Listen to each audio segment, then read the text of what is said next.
معزز ناظرین کرام، مدکر فہم قرآن پروگرام میں آپ کا خیر مقدم ہے۔ سورۃ الفاتحہ کے اسرار بلاغیہ بیان کر رہا تھا۔ اعوذ باللہ من الشیطان الرجیم، اہدنا الصراط المستقیم صراط الذین انعمت علیہم۔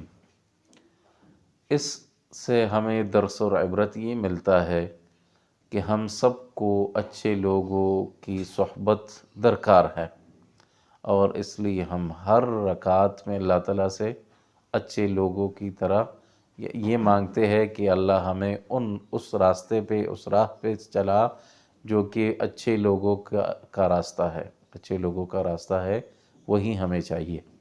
تو مقصد یہ ہوا کہ اچھے لوگوں کی صحبت اختیار کرو، وہ علماء ہوں، طلباء ہو اور دیگر صالحین اور اچھے لوگ ہیں، تو انہی کی صحبت اختیار کرو اور دوسرے لوگوں کی صحبت اختیار نہ کرو۔ اس لیے عربی میں مشہور ہے کہ الصاحب الصاحب، کہ صاحب جو ہے دوست، وہ کھینچنے والا ہوتا ہے۔ اگر برا ہے تو برائی کی طرف کھینچے گا، اگر نیک ہے تو نیکی کی طرف کھینچے گا۔ تو اس لیے ہمیں احتیاط اور اچھا دوست منتخب کرنا چاہیے۔ والسلام علیکم۔